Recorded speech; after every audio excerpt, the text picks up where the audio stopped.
গল্পৰ শিৰোনাম প্ৰেতাত্মা। হঠাৎ কলিং বেলটোৰ শব্দ। দুৱাৰমুখত কোনোবা যেন আহিছে যেন। ৰ'বা, কোন আহিছে? মই গৈ আছোঁ। দুৱাৰমুখতে অলপ ৰৈ দিয়াচোন। মধুস্মিতাই ভিতৰৰ পৰা মাত দিলে। আপুনি? মই ধৰিব নোৱাৰিলোঁ।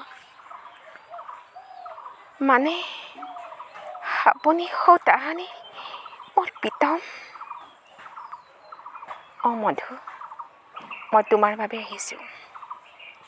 পাহৰণি গৰ্ভত তুমি হেৰাই গৈছিলা, কিন্তু নাই, মই নোৱাৰিলোঁ। প্ৰতিপল অনুপল তোমাৰ কথাই মনত দৰি থাকিল। মই জানিছিলোঁ তুমিও নোৱাৰা। মইতো বিবাহপাশত আবদ্ধ হ'লোঁ, এজনী গোটাই ল'লোঁ। নাই, নোৱাৰোঁ। মোৰ মানসপটত কেৱল তোমাৰ কথা। সেইবাবে মই তোমাৰ ওচৰলৈ দৌৰি আহিলোঁ। প্ৰীতমৰ চলচলীয়া চকুৰ পানী আৰু মুখৰ কথাখিনিৰে তেওঁ ক'বলৈ আৰম্ভ কৰিলে সেই মধুৰ আৰু প্ৰীতমৰ প্ৰেম কাহিনী। মধু অবাক দৃষ্টিৰে চাই ৰ'ল। এটা দিনত সেই মধু আৰু প্ৰীতমে প্ৰেম কৰিছিল। নাজানো ক'ত, কেনেকৈ ক'ত হেৰাই গ'ল। প্ৰীতম ধনী ঘৰৰ ল'ৰা, কিন্তু মধুতো কম নাছিলে। তেওঁতো পুলিচৰ অফিচাৰৰ ছোৱালী আছিল।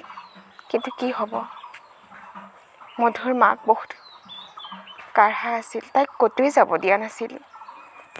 বিয়া কি, নিজৰ স্বাৰ্থত জীয়েকক ব্যৱহাৰ কৰিছিল। মই মধুৰ কথা কৈছোঁ। সেই মধুজনীয়ে প্ৰীতমক পাবলৈ বৰ আশা কৰিছিল।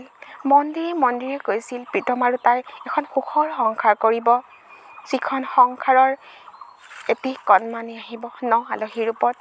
তাইক লৈ সপোন দেখিছিল, কিন্তু মাকে সেই আশাটো পূৰণ কৰিবলৈ নিদিলে। মাকে তাইক বেলেগৰ লগত বিয়াৰ ঠিক কৰিলে, কিন্তু তাই নহ'ল। কিন্তু আজি তাই ঘৰতে ৰৈ গ'ল, সকলো হেৰাই গ'ল।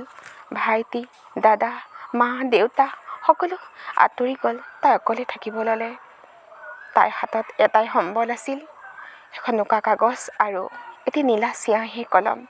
তাই লিখি গ'ল তাইৰ জীৱনত ঘটা বহুত তেজে লিখা কাহিনী। প্ৰকাশো পালে, তাইক মানুহে চিনিও পালে। এচিন বিশ্ব দৰবাৰত তাই থিয় হ'ল। মধুস্মিতা দত্ত, ডক্টৰ মধুস্মিতা দত্ত, যাৰ নামেই পৰিচয়। আৰু এদিন কাণত পৰিল সেই প্ৰীতম চৌধুৰী আৰু আহি গ'ল। টিভিত দেখা পালে মধুস্মিতাক আৰু মনত পৰি গ'ল অতীতৰ। আগত দুয়ো লগ হ'বলৈ আহি গ'ল।